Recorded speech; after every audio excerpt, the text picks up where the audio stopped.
నాతో నేనే రమిస్తూ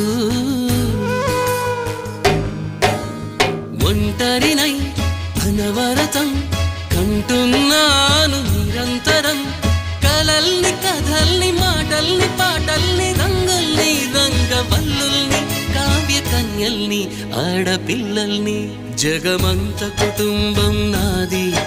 ఏకాకి జీవితం నాది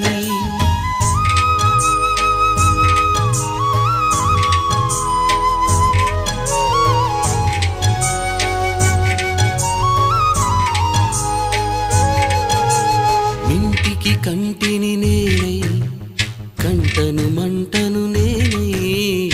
ఇంటికి కంటిని నేనై